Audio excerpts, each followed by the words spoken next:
I'm gonna gag you in 1 second, so just listen to me. Zip it. So he stabbed somebody over a chicken Caesar salad that he was selling. It's not funny. You just gave it 4 years. Well, guess what? Sir, don't say this again. Go now.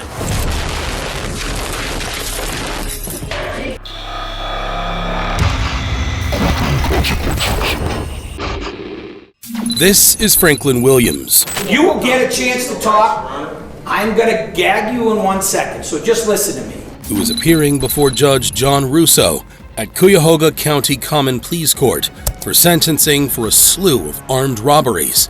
He was convicted of aggravated robbery, kidnapping, theft, and weapons offenses at an earlier hearing. The sentencing begins with Williams complaining that he has only just met his new counsel, among other things.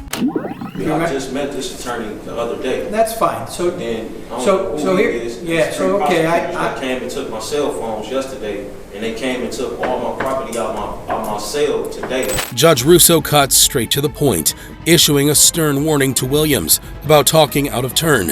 And it seems like the matter has been dealt with, for a few moments at least. Mr. Williams, I'm the judge in the matter.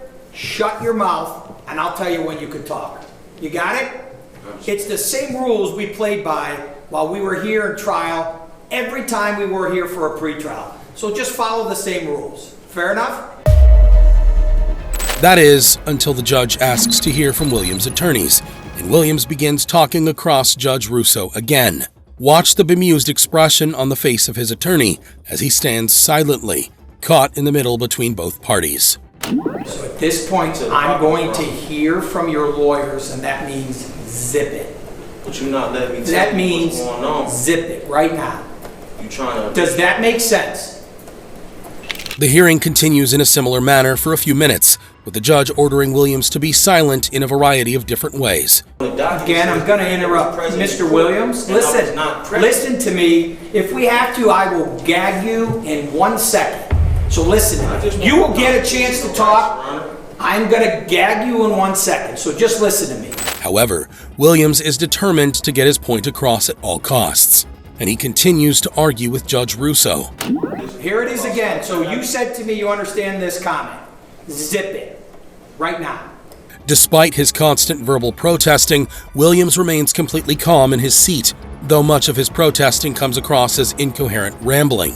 After almost 30 minutes of interruptions and over a dozen warnings to Williams to be quiet, the judge has finally had enough.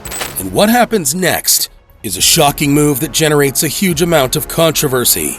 A flock of 6 sheriff's deputies descend on the defendant.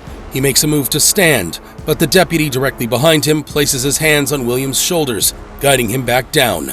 Watch the officer to his right, who is holding a roll of red duct tape. He issues a stern warning to Williams as he approaches with the tape. In true Williams fashion, he continues to talk over the officers. Mr. Williams, I want to make it real clear. If you spit on, attempt to bite, or injure any of my deputies, you're going to have a bad day. Are you clear? One of the officers places the tape over the defendant's mouth, and incredibly, Williams can be heard still speaking from beneath the tape.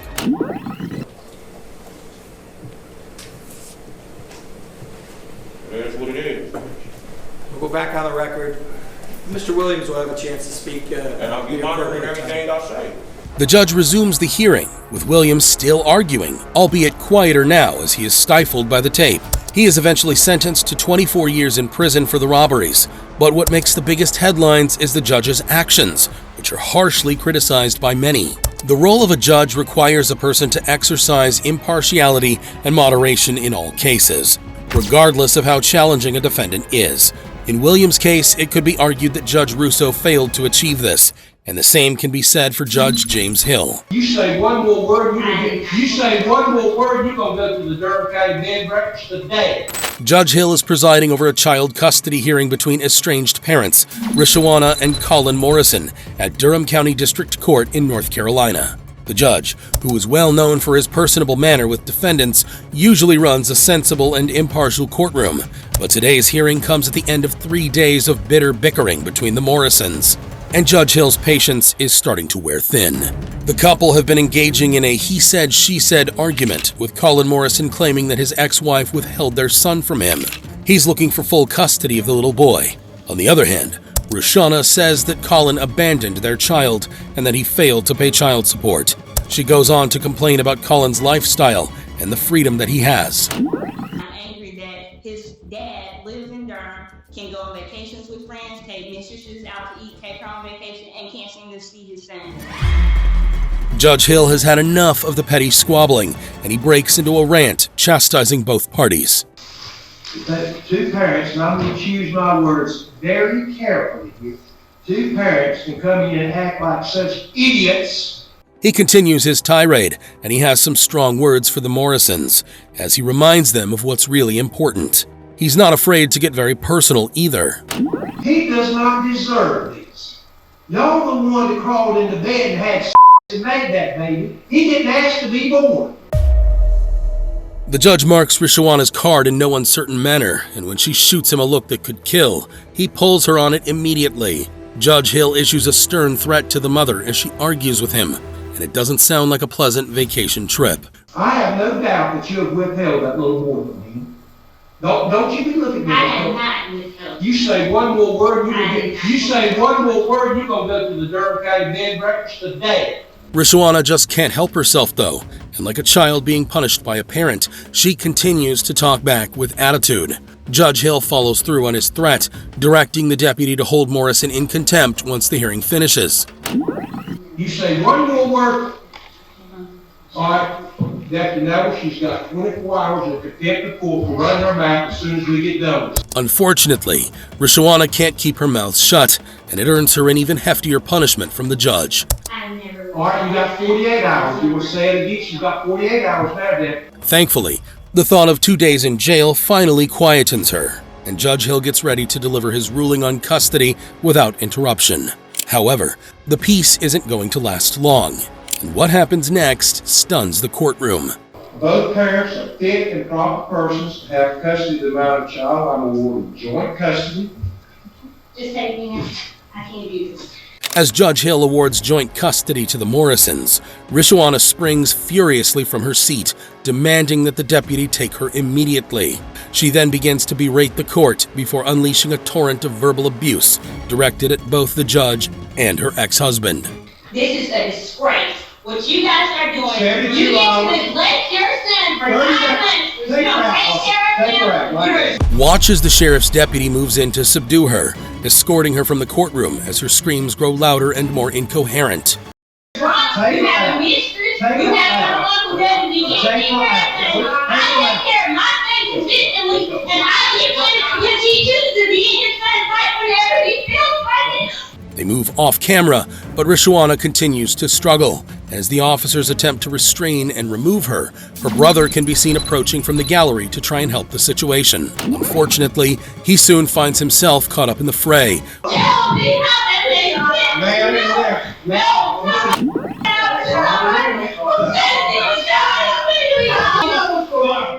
When Rishawana is brought back to the middle of the courtroom, where she punches a deputy.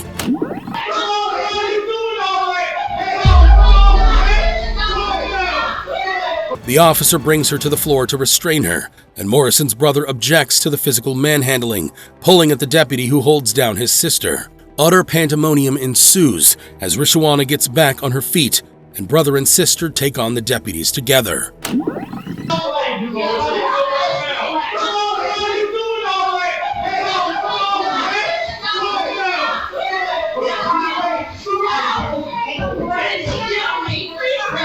Meanwhile, Judge Hill senses the danger, and he makes a quick exit through the rear door behind his bench. The siblings continue their showdown with the deputies, and Rishawana is taken to one side while her brother is handcuffed.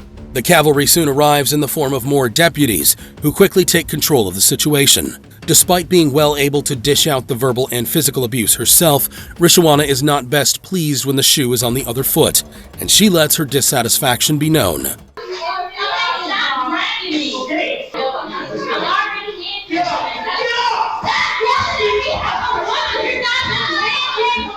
The drama isn't about to end either. Watch the figure moving along the back aisle of the courtroom as Rishawana and her brother are taken out. That's their mother.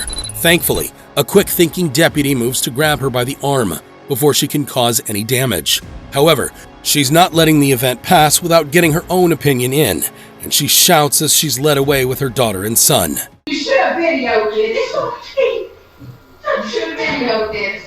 Rishawana Morrison is later sentenced to 30 days in prison for her antics, while her mother and brother get 48 hours for resisting a public officer. Judge Hill doesn't escape unscathed either, and he later gets a public reprimand for his inappropriate conduct.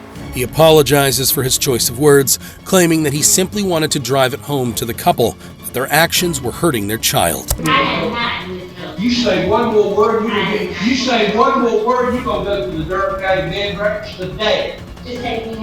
I can't do this. Stop yelling at me! It was Rishawana's dissent for the judge's ruling on joint custody that ultimately led to her downfall.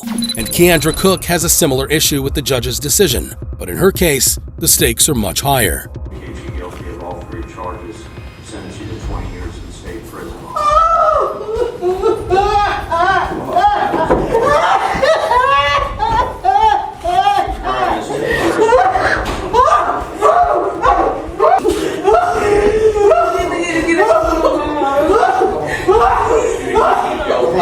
18-year-old Cook is in front of Judge Matt Foxman on charges of carjacking, attempted carjacking with a deadly weapon, and felony battery. Police say that she used a dating app to lure victim Emmanuel Purcell into meeting her under false pretenses in order to rob him. Once Purcell arrived at the designated meeting place in South Daytona, Cook's boyfriend Kendrick Bass attempted to steal his car. And in the ensuing scuffle, Bass shot Purcell, leaving him seriously injured.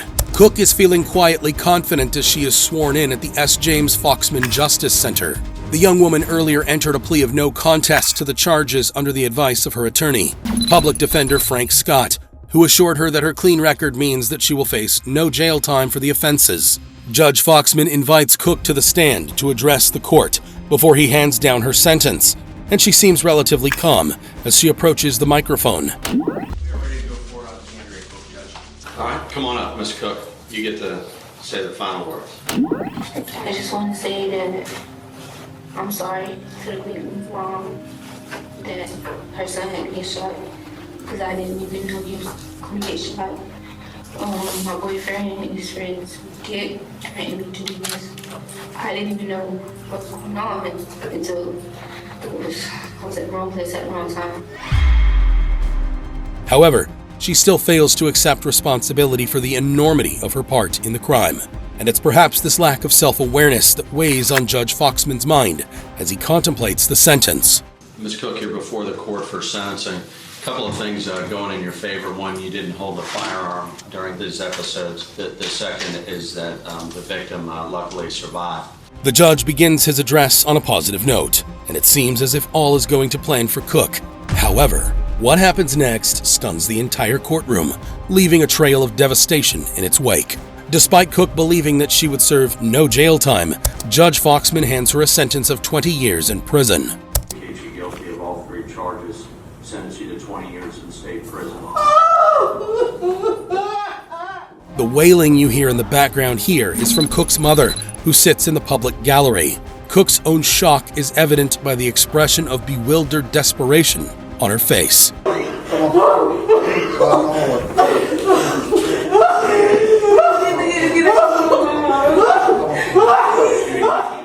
Judge Foxman continues with his address, but his words are drowned out by Cook's mother, who is so overwhelmed that she falls to her knees in the gallery pew.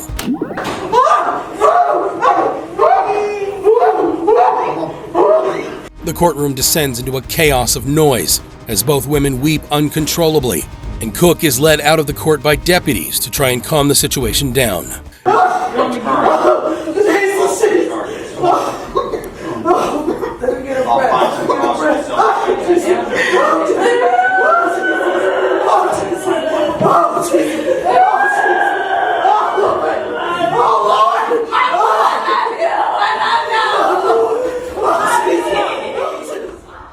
At a later hearing, Cook's mom produces audio of attorney Frank Scott, where he can be heard saying that she would only get probation.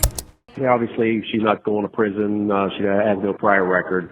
So, she's looking at probation or community control. After listening to the tape, Judge Foxman allows Cook to withdraw her earlier plea, saying that there is enough confusion to meet the injustice standard. She does so, and is instead given 11 years in prison at a later sentencing, which she accepts this time with no histrionics. She's guilty of all 3 charges, sentence you to 20 years in state prison.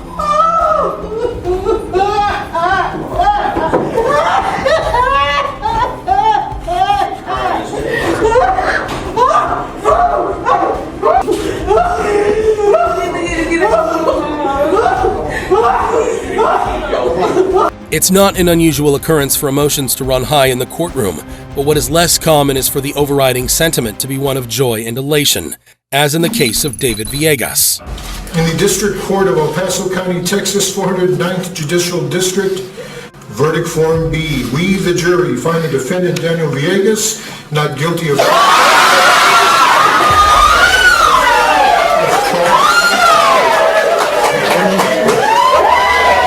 In 1993, at just 16 years of age, Villegas was accused of the double murder of Armando Lazo and Bobby England in El Paso, Texas. Police arrested the teen, and after giving what he later claimed to be a coerced confession at the hands of intimidating detectives, Villegas was arrested and charged. He stood trial in 1994, but the proceedings ended in a hung jury. However, after a retrial in 1995, Villegas was convicted of capital murder and subsequently spent 18 years in prison. He maintained his innocence throughout, and following an appeal in 2013, his conviction was overturned and a new trial was ordered. Please be seated.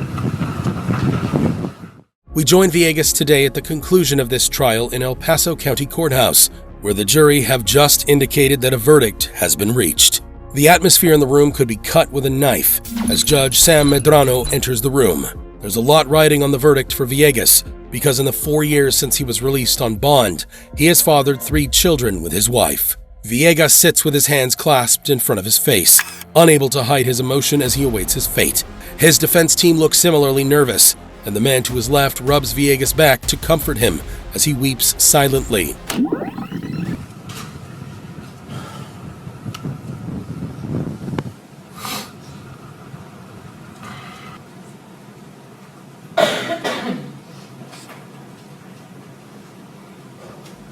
Even Judge Medrano is tense, and his voice trembles audibly as he calls the jury back in. The court has received a message from the jury indicating that they've reached a verdict. A pin could be heard dropping in the courtroom as Judge Medrano asks Villegas to stand, and the torment is visible on his face as he does so. If the defendant will please stand. Villegas' wife sobs, and he himself has to be supported on his feet as the case number is read out. Emotions are running at an all-time high as the tension peaks in the courtroom, and it's about to reach fever pitch. Verdict form B. We, the jury, find the defendant Daniel Villegas not guilty of...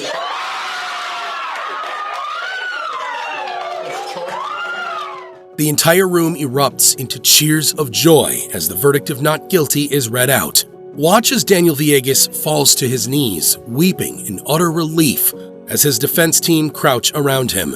His family and supporters embrace each other in the public gallery as the realization dawns that Daniel is now a free man. Mr. Villegas, you have been under many conditions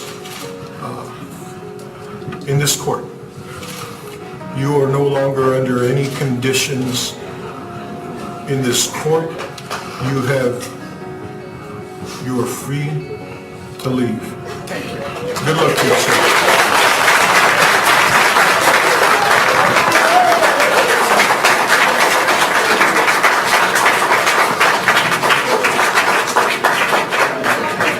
Members of the gallery break into loud applause as Judge Medrano tells him that he is free to go before wishing Daniel Villegas well. While Daniel Villegas' wrongful conviction is evidence of the hefty price that can be paid for the mistakes of others, Matthew Miller goes in the other direction and demonstrates just how cheap life can sometimes be.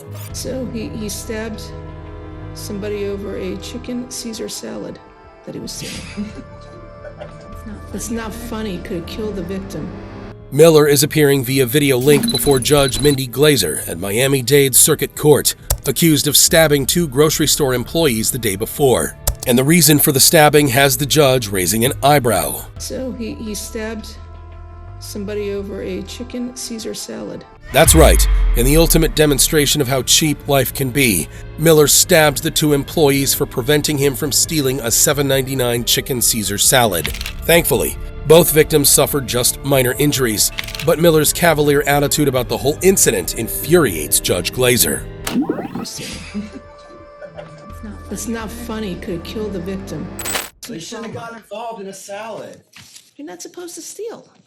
And you're not supposed to stab people over a salad or anything else. The cracks begin to show in Miller's comical performance as the judge's reprimand grates on him, and he seems to grow increasingly agitated. And as Judge Glazer reads out the litany of charges he faces, his twitching body language says it all. Mr. Miller, you were arrested for 2 counts of armed robbery with a firearm or deadly weapon, 2 counts of aggravated battery, 1 count of retail theft, 1 count possession of drug paraphernalia. Miller has shown nothing but disrespect for the court and his victims until now, but what he says next shocks the judge to the core. So do whatever you need to do and let me go back to my cell. This is just nonsense. It wasn't even a real person. In an incredible display of contempt, the defendant declares that his victim wasn't even a real person. Excuse me? I couldn't hear you. Why don't you put the volume on so I can hear him? What did he say? It wasn't a real person? Judge Glazer does a double take and asks Miller to explain himself, but by this time, court officials have muted his microphone. The judge moves on with the hearing, imposing a no-bond hold on the defendant, remanding him in custody. For the record, I'm making a preliminary finding of proof evident presumption grade to hold you no bond. Good day. And Miller responds in predictably bizarre style by getting these last words in. I don't care what you say, lady. My family is CIA. That means we got authority over you and your nonsense. The judge's face says it all. Whereas Miller's criminal actions were truly eccentric and perplexing, in the case of Jalheel Hoskins, you have 42 days to appeal. You are remanded to the custody of the Department of Corrections for service of this sentence. Thank you. Your Honor.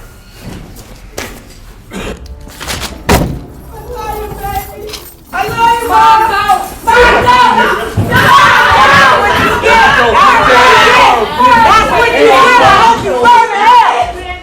his motives were much more sinister and calculating. Hoskins is in court for sentencing following a dramatic trial for the murder of his girlfriend, Latrice Mays. Prior to her murder, Hoskins had assaulted the father of 2 of Mays' children, who were subsequently removed from her care. Police believe that she planned to tell investigators about the assault in order to regain custody of the kids. And when Hoskins found out, he killed her and put her body in the dumpster of their apartment complex, where it was inadvertently collected and incinerated before it could be discovered. The first few days of the trial are startling, as witness after witness testify against Hoskins. I guess he choked her or something. Did he say he choked her? Yes. If he said, I did her, I need some help, I can't carry her by myself. On day 3, the proceedings take a further sensational twist. When moments before the victim's mother testifies, Hoskins breaks down in tears, halting the trial. After an in-depth consultation with his lawyer, he decides to plead guilty to second-degree murder and tampering with evidence, sparing Latrice's family the added trauma of continuing the trial. The following month, Hoskins is back in court for sentencing before Judge James Redford. Noting the manner in which Latrice's body was disposed of for incineration, the judge sentences Hoskins to at least 50 years in prison with a maximum of 100 years. And you won't believe how the cold-blooded killer reacts. You have 42 days to appeal. You are remanded to the custody of the Department of Corrections for service of this sentence. Thank you. Judge Redford issues the standard appeal directions to Hoskins before thanking the court and concluding the hearing. Watch as the sheriff's deputy puts his hands on the murderer's back to usher him toward the exit. Just as it looks as if Hoskins is going to go quietly, he makes a sudden move for the podium, grabbing the microphone and throwing it on the floor. Your Honor.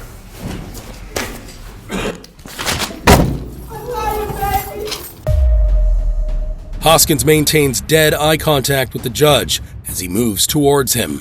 while the two deputies attempt to immobilize him. Family members of the defendant can be heard crying in the background as Hoskins is dragged toward the exit. Total pandemonium erupts in the public gallery as the families of both the defendant and the victim shout, with one of Mays' supporters getting the last word in as the killer is finally pulled away to the holding cells.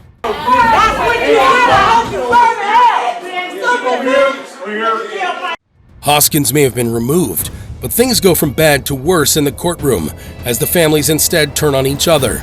And despite the judge ordering a recess, they continue to scream insults at each other.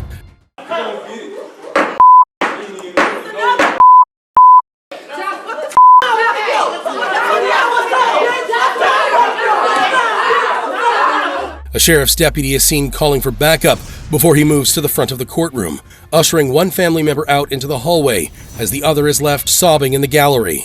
Hoskins' disregard for the court system is appalling, but as we see in the next case, it's not always the defendants who stun the courtroom with their shocking antics. Take, for example, Judge Richard Scotti, a courtroom veteran who has 2 terms as a governor of Nevada State Bar under his belt. You're saying that you can't be fair and impartial to both sides. You're going to completely throw out our entire justice system because you don't want to be fair and impartial. You're off this jury. You're removed. Go home. Right? Today, he's presiding over jury selection in the trial of Jose Azucena. Azucena is facing 40 counts of sexual misconduct, including first-degree kidnapping and sexual assault of a minor under 14. Police say that he used candy to lure multiple youths to the Northeast Valley apartment he shared with his wife before attacking them. Yesterday was a contentious day of jury selection in the court, and as day 2 kicks off, Judge Scotti is in no mood for trivialities. Okay, so can you be fair to both sides? I think I would be biased. Azucena's attorney questions potential jurors, and as one juror in particular admits that she doesn't think she can remain impartial, it hits a sharp nerve with the judge. You didn't say that yesterday. Well, I said I had No, other listen, issues. what we're not going to have in this jury is people coming in overnight and thinking of and try to make up now so they can get out of the jury. That's not going to happen, all right? An argument ensues between Judge Scotti and the woman, who is just out of camera shot to the right of the screen. Clearly incensed, the judge launches into a foul-mouthed tirade. Right, because if I find that someone said something yesterday under oath and changes it because they're trying to fabricate something to get out of serving on this jury, there's going to be repercussions, right? I Now, did what's say- going on here? I Tell me did what's say- going on. I said I had other issues yesterday, and you said you'd get back to me. He continues with his incredible rant, and as the juror scrambles to explain herself, you won't believe how Judge Scotti responds. So why you got issues? Why can't you're saying that you can't be fair and impartial to both sides. You're going to completely throw out our entire justice system because you don't want to be fair and impartial. In a shocking loss of control, the judge grows more and more irate, to the point where he picks up a pocket constitution and hurls it at the wall. Yes, you heard that right. He picks up a miniature version of the U.S. Constitution and throws it at the wall in anger. The prosecutor quickly asks to approach the bench, but the judge refuses the request. Your Honor, may we approach? Your Honor. We can't approach. Instead, choosing to continue his dispute with the juror, questioning her aggressively. You're not going to be fair and impartial. The juror gives a valid and understandable reason, but Judge Scotti just can't let it go, and he releases her from service in a very abrupt manner. You're off this jury. You're removed. Go home. All right? Azucena is ultimately convicted of 25 felonies and 5 gross misdemeanors, for which Judge Scotti sentences him to life in prison. However, his earlier outburst comes back to bite him, when in 2020, Judge Scotti is brought up on ethics charges in relation to the incident. As a result of this, Azucena's conviction is overturned, and a new trial is ordered, which is yet to come before the courts. Let's hope the judge throws the book in the right sense this time around. Given the nature of his job, Judge Scotti's loss of control was shocking, and it had dire consequences for the case. For Mical Thomas, his outburst has less severe consequences, but it still causes utter pandemonium in the courtroom.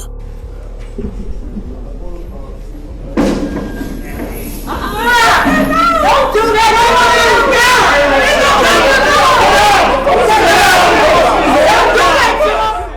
Thomas has just been sentenced to 35 years in prison by Judge David Borowski after pleading guilty to 2 counts of first-degree homicide for the murder of Sharon Staples and her unborn baby. Thomas already had an extensive juvenile record prior to the killings and was supposed to be in custody or on home monitoring when Sharon died. He was traveling in a stolen minivan with 2 accomplices when he saw Staples out walking with her 13-year-old son. Thomas and one of the van's other occupants jumped out, attempting to steal Staples' purse, but when she refused to give it up, Thomas shot her. He then fled, but returned a few minutes later to take the purse, before fleeing again. Tensions have already been running high during the hearing, with 9 deputies drafted in to monitor 24 spectators in the public gallery that have shown up to support Thomas. We're going to do that, and as long as you are calm and cooperative, we will then, once I know that they are clear, we will escort you down out of the building, and you need to leave immediately. The defendant himself has stayed silent and calm for the most part throughout the proceedings, but all that is about to change. Watch as he stands in preparation to leave the courtroom. The sheriff's deputies flanking him are on high alert, and they sense that something is about to happen, as one puts his hands on Thomas's shoulders, while the other reaches for his arm. Thomas makes a sudden move to the right, and all hell breaks loose as he tries to escape from the grasp of the guards. The quick-thinking deputy on the left bears his weight down on the killer's shoulders, bringing him to the ground.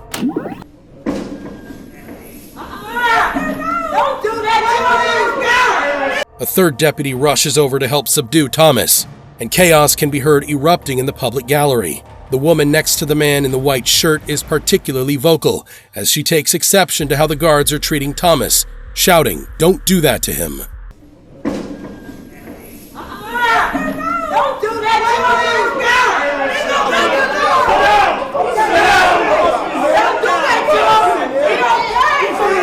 him! Despite being cuffed and shackled, Thomas continues to squirm until the deputies grab him under the arms and haul him to his feet. They try to drag him from the courtroom, but he pulls against them toward the gallery, calling to his supporters.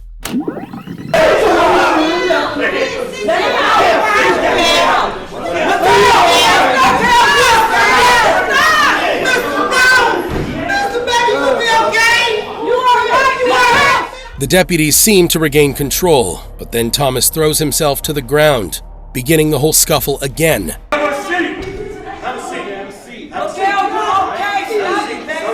He is pulled to his feet once more, and the deputies drag him deftly from the room as he continues to wrestle and shout.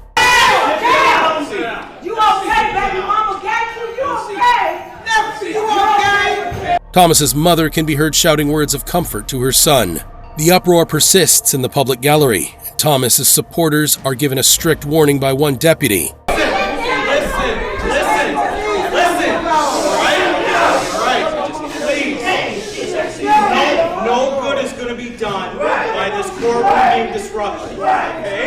As several more officers enter the area for reinforcement.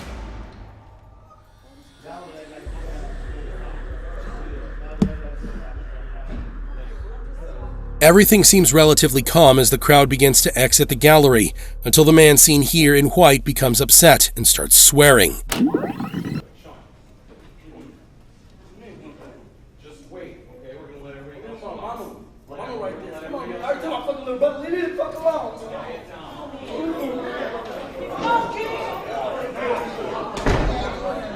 The deputies are taking no chances this time, as one officer quickly steps in and leads the man to the side before placing him in handcuffs. He is taken from the gallery through a separate exit, and serenity is restored in the courtroom. Thankfully, the squad of trained deputies were skilled enough to keep Thomas's unruly supporters under control. But in the next case, it is the judge who needs to exercise discipline to keep the courtroom in order. You want to act like an but I'm telling you, that gets you nowhere in court. And you know what else gets you nowhere in court? Sitting in the audience of a court while a judge is engaging with somebody and shaking your head and being all demonstrative. So get out.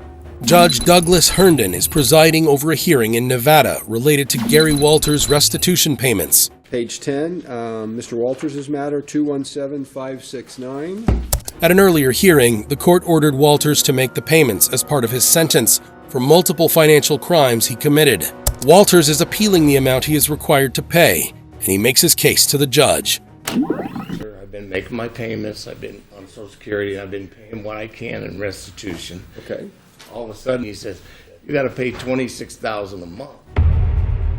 However, Judge Herndon is distracted by a man standing in the public gallery who seems to be trying to get his attention. As Walters continues to explain his situation, the judge suddenly stops him in his tracks to ask about the man. That, and then possibly... Hey, hold on a second. Who's this guy staring at me? Everyone in the courtroom turns to look at him, and Walters introduces him as Kim Blandino. This is Kim Blandino. Blandino mentions a civil case that he has filed with Walters against a former attorney, and it's completely unrelated to the current hearing. I'm a co-plaintiff in the civil case. What's more is that Blandino has a history of filing frivolous lawsuits and joining class suits that he has no real connection to. He seems to enjoy getting caught up in courtroom drama, and today, he's causing quite a stir. Okay, are you an attorney? No, not Then you need to sit down and quit staring at me like somehow you need to talk to me or whatever. I do need to. Judge Herndon has no time for his antics, and as Blandino asks to add something to the court record, the judge tells him in no uncertain terms that he needs to sit down and stop disrupting the court. Pardon? Can I make a record? No. Okay. I'm going to make a record about you in a minute, but you need to sit down and be quiet because you're not a plaintiff or a defendant in my criminal case. You're not an attorney. You can't appear in my criminal case and act like an attorney, so sit down and be quiet. Blandino takes issue with his chastisement, and though it isn't caught on camera, he shakes his head in irritation. You won't believe what happens next. Let me tell you something. You want to act like a but I'm telling you, that gets you nowhere in court. And you know what else gets you nowhere in court? Sitting in the audience of a court while a judge is engaging with somebody and shaking your head and being all demonstrative. So get out. Blandino protests, claiming the action was not intended, but the judge isn't having any of it, and has some stern words of admonishment before ordering him out again. I'm sorry, it was inadvertent. No, it wasn't inadvertent. Don't give me that. It's not inadvertent. It's never... Get out. It's never inadvertent when you come in and act all disrespectful to people. However, the story doesn't end there, as Blandino himself ends up at the defense table 18 months later on charges of extortion. The charges arise from earlier court proceedings, where the courtroom enthusiast was found guilty of multiple traffic offenses. Will you accept appointment as stand-by counsel? I have an objection. Shut up. He continually disrupted the court during these hearings too, and when he was eventually convicted, he attempted to negotiate a settlement with the judge, resulting in extortion charges being filed against him. Blandino's extortion case is heard by Judge James Bixler, who is more than familiar with the descendant's previous antics in the courtroom. He elects to defend himself, but the court appoints a co-counsel for him, and Blandino takes exception to this. Right. Mr. Alvig, will you accept appointment as stand-by counsel? I have an objection. Shut up. I have a right to object, I believe, Your Honor. However, Judge Bixler is pulling no punches and moves to quieten Blandino quickly. You have the right to get held in contempt of court, and that's what's going to happen if you don't shut up. I'm not putting up with any of your crap here today. Your reputation has preceded you. Unsurprisingly, the defendant doesn't take the hint and instead tries to engage the judge in a debate. But Judge Bixler makes it clear that he will hold him in contempt if he continues to argue. I think the defendant has already categorized himself as a vexatious litigant. I object. Object all you want. Can I make a record? No. I've got a motion. What did I just say? What did I just say? No. I can't say anything. No. You're impersonating Shut the up. judge. Stop. Shut up. You're getting real close to getting remanded. The scrappy back and forth continues, with Blandino growing increasingly vexatious. The hearing wraps up when Blandino finally agrees to consult with the court-appointed attorney, but he has one last shot at Judge Bixler before he leaves. Okay. Bye-bye. Okay. Thank you. I think you're very impatient, though, sir.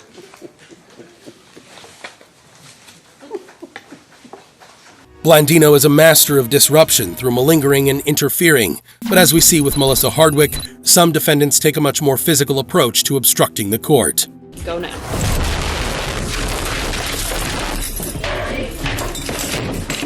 Hardwick is appearing before Judge Jennifer Edwards at the Russell and Wayne County Court in Kentucky, facing a domestic violence complaint from her estranged husband. The hearing begins like any other, with Judge Edwards clarifying the particulars of the case with the plaintiff. You and the respondent were married in the past and have children in common, correct? Yes. The sworn statements in question relate to incidents of escalating violence and erratic behavior by Hardwick. Are you to make those statements part of your sworn testimony here today? Yes, Your Honor. And are you asking the court to enter an order restraining the respondent from any contact with you? Yes, Your Honor. The ex-husband confirms that he wants a restraining order put in place against Hardwick before Judge Edwards asks him to detail his reasons for applying for the order. I've taken your statements in your petition as part of your testimony, but I need you to tell me briefly, in your own words, what happened to cause you to ask for a domestic violence order. Yes, Your Honor. The situation seems calm as the man starts to explain how the situation had come about, but things soon get a little too personal for Melissa, and she objects sharply. Things have been escalating, I guess, since the first of the year, and Melissa's had a couple MIWs and a couple arrests, and she got out of jail in, I guess, April, and she started, we hadn't really had anything personal up until that point. She got out of jail in April, and she started... My personal life is none of your business, John. It has nothing to do with Miss you Hardwick? boys. Judge Edwards cuts her off, issuing a strong warning to Hardwick, but the plucky defendant isn't willing to back down. It has nothing to do with Miss you Hardwick? boys.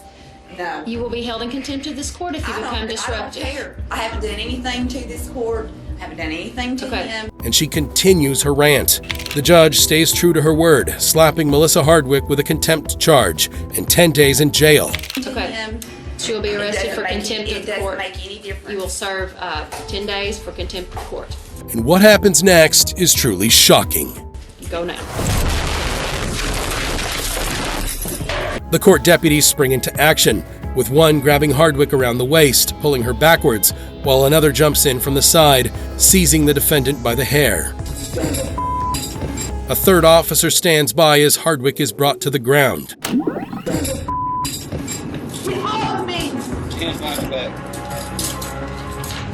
A restrained Melissa Hardwick is eventually brought to her feet to be dragged from the courtroom, but not before she issues an ominous-sounding threat to Judge Edwards. Wait and see. Get my bracelet off the floor.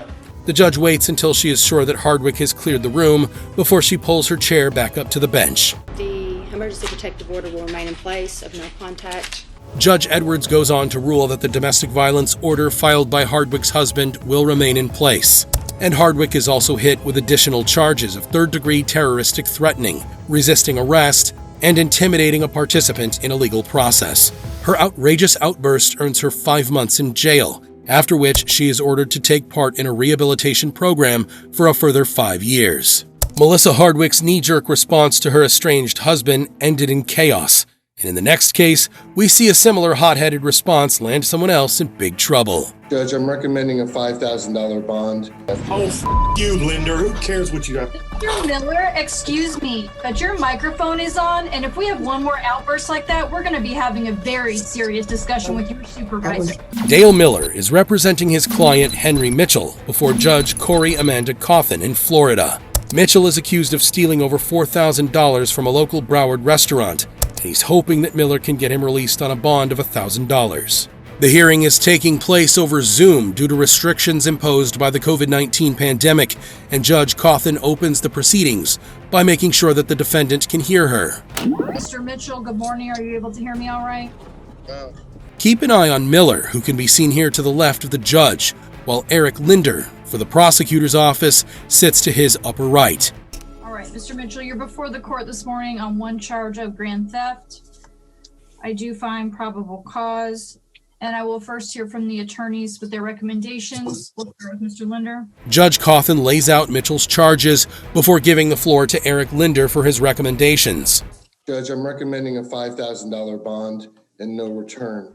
Linder recommends a bond much higher than expected, and what happens next is probably something we've all done at least once over the last few years, but has much greater consequences in the online courtroom than the regular office. Watch Miller's window closely as he switches off his camera and disappears from view. However, as Linder continues to speak, Miller interrupts, and it's clear from his string of profanity that he assumes that his microphone is also switched off. Oh, you, Linda. Who cares what you have? Mr. Miller, excuse me, but your microphone is on, and if we have one more outburst like that, we're going to be having a very serious discussion with your supervisor.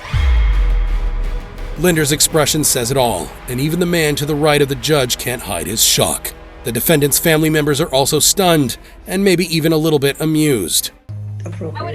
Judge Cawthon orders Miller to apologize to Linder, and there's a pause during which we can only imagine the true horror that Miller is feeling. Mr. Miller, excuse me, but your microphone is on. I would expect that you would apologize to Mr. Linder right now. Miller eventually speaks, offering up an apology that is maybe not as sincere as it sounds. Turn the microphone. Apologize that my microphone was on, Judge.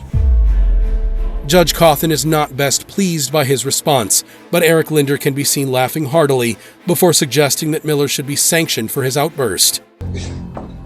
You know, he should be sanctioned.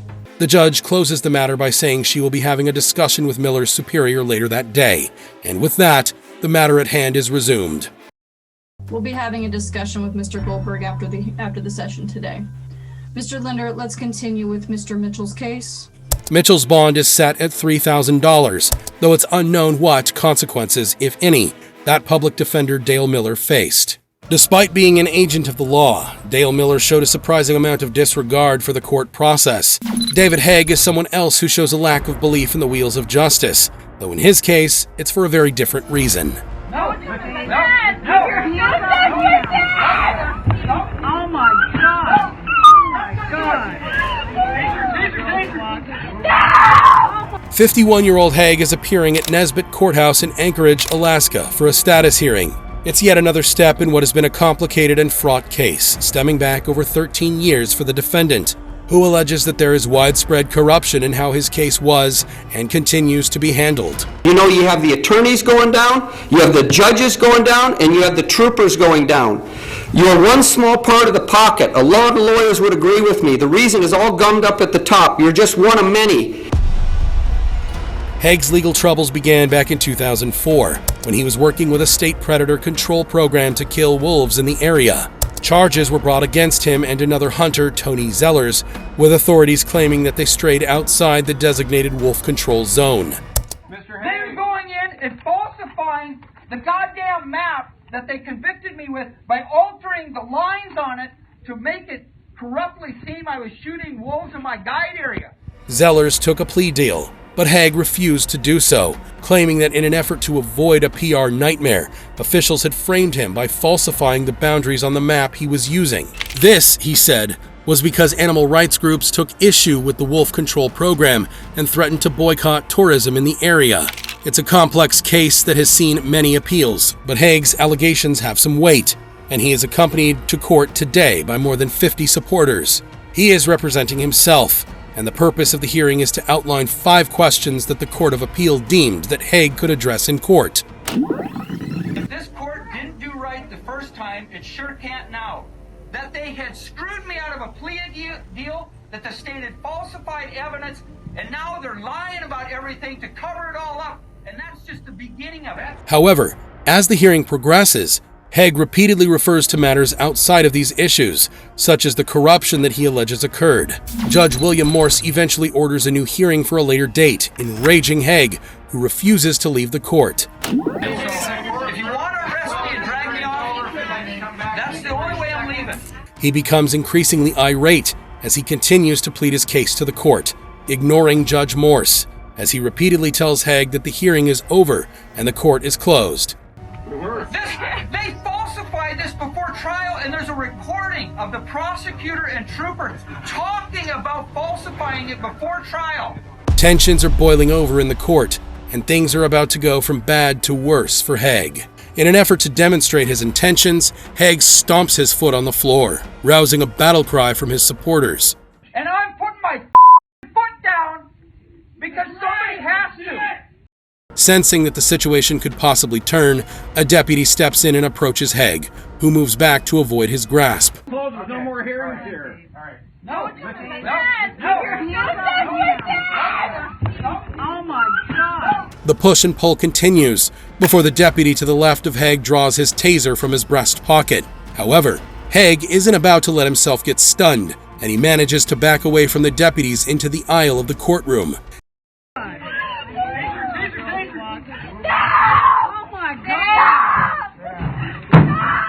He is eventually dragged to the floor, where the taser is deployed to subdue him. As the event unfolds, Haeg's supporters appeal to the judge, begging for him to stop the deputies, but Judge Morse instead chooses to back slowly through the exit to his chambers, closing the door behind him. You need to stop this right now! Stop it! Stop it! Stop it now, Judge! As a citizen of the United States! The deputy with the taser can be seen on his knee, motioning to the public gallery to stand down as they continue to protest against Haeg's apprehension. You do not need to tase a man when you have 6 officers on him! He is eventually led from the courtroom as his supporters call out in encouragement. Sorry, Mr. Haeg. Sorry, so sorry that our court system is so corrupt that they would do this to you. Haeg is later charged with disorderly conduct for refusing Judge Morse's order to leave the courtroom. He has since taken the position of, if you can't beat them, join them, by running for governor of Alaska. But he didn't get further than the primaries. Haeg claims that his continued disruption of the court was done in the name of honor and integrity. But in the case of Isiah Gardenhire, his interruptions had only one goal, and that was to shock the judge and attorneys. It's a bond in the amount of $3 million. Cash or surety is appropriate. All right, go ahead and turn his video off, please. Gardenhire is appearing at his arraignment at Isabella County Court in Mount Pleasant, Michigan. The hearing is being held via Zoom. The 40-year-old is facing 12 charges, including 1 count of homicide and multiple counts of criminal sexual conduct, as well as charges of armed robbery and carjacking. His arrest came after a 2-day crime spree which began when he allegedly sexually assaulted his ex-partner before killing her 13-year-old daughter. He then went on to take 2 people hostage in a nearby apartment complex, assaulting the woman before stealing the couple's car, according to police. He turned himself in the following day as authorities conducted a widespread manhunt.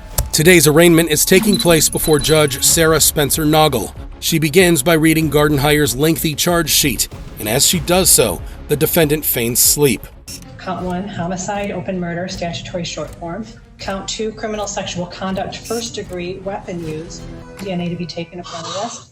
A consecutive sentence may be imposed under statute if the assault is place of confinement. Count 6 is unlawful imprisonment. In the ultimate show of disrespect, he then lets out a protracted and dramatic yawn, leaving the judge and attorneys in no doubt as to his contempt for the court. Kudos to Judge Spencer Noggle, who doesn't miss a beat as she continues steadily, refusing to give Gardenhire the attention he seemingly craves. DNA to be taken upon arrest. The court may impose a consecutive sentence under statute, and it is also a Tier 3 offense. Perhaps disappointed by the lack of response, he tries the same move again. DNA to be taken upon arrest. A consecutive sentence may be imposed under statute if the assault is place of confinement. Count 6 is unlawful imprisonment. But is once again ignored. His behavior up to now has been abysmal, and it's about to get even worse, as prosecutor David Barberi takes the floor. In this case, due to the fact that Mr. Gardenhire is both charged with murder and the fact that he was on bond at the time the allegations occurred. Barberi begins to detail how Gardenhire was out on bond for a separate sexual misconduct charge when the crime spree occurred, when suddenly the defendant interrupts with an absolutely shocking claim. Charge her with murder because she's the one who did it. You heard right. Gardenhire is alleging that his ex-partner, who he is accused of assaulting, is in fact the person who killed her own daughter. Everything else, no. Sensing that this is perhaps not the best move for his client, attorney Thomas Hausman interjects to stop Gardenhire as the judge and Barberi look on, stunned. Mr. Gardenhire, this is your warning. The court will mute your microphone if you speak out of turn again. Tired of his antics, Judge Spencer Noggle issues the defendant with a warning, and the hearing continues. Or in the alternative, the bond be set at $2 million cash surety. This time, the judge is straight on him, and as she starts to reprimand him, he flips her off directly. Mr. Barberi, Mr. Gardenhire, I'm going to ask that you behave in a... All right. I'm going to ask you to behave in a manner that is appropriate for a court proceeding. Just as Judge Spencer Noggin warns him against any more acting out, he gives her the finger again, and she orders that his audio and video be cut, which they are immediately. If I have any more acting out, sir, we're going to turn off your audio and your video. Go ahead and mute his audio and video. Thank you. However, Gardenhire's mockery of the court doesn't end there. The hearing goes on, and after some further discussion about bond conditions, Gardenhire's video feed is turned back on, and he continues with his childish antics by once again pretending to fall asleep. The judge announces that the defendant's bond has been set at the even higher amount of $3 million. And with this, his finger goes up again.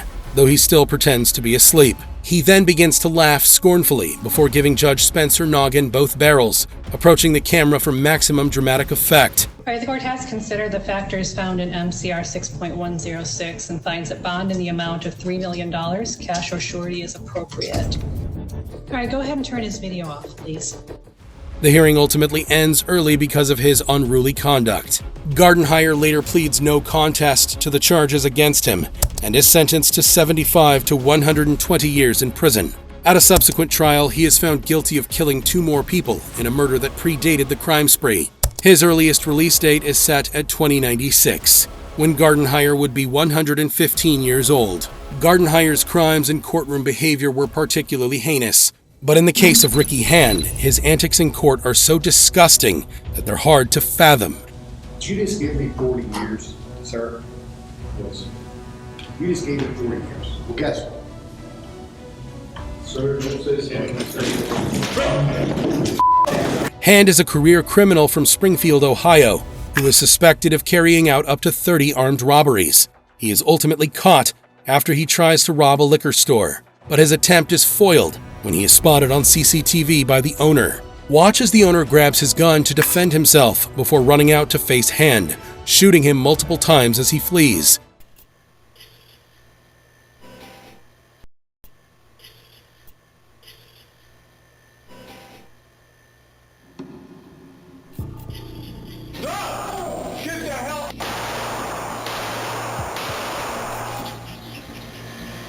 The owner immediately calls police, and after a local hospital reports a man attending their emergency department with multiple gunshot wounds, police know that they have their man.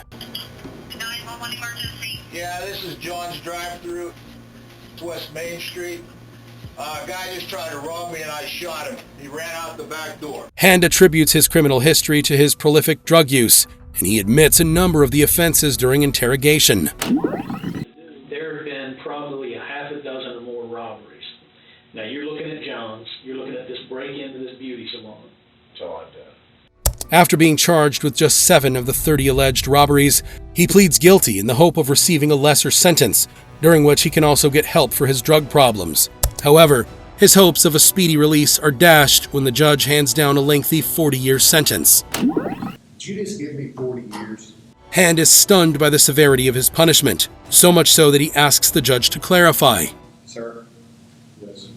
The judge confirms the sentence, and you won't believe what Hand does next. You just gave me 40 years. Well, guess what? Sir, don't say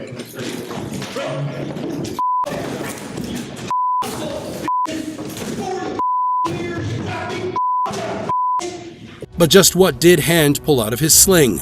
Let's look again from a different angle. Hand pulls the item from his sleeve, and as the cloth falls away, he is left with a tiny bottle of his own urine and feces, which he proceeds to shake all over his own attorney and other courtroom attendants. Yes, you heard that correctly. His own human waste. Incredibly, as he screams at the judge, the woman in the front row of the gallery takes her phone out and begins to record him. You just gave me 40 years. Well, guess what? Sir, don't say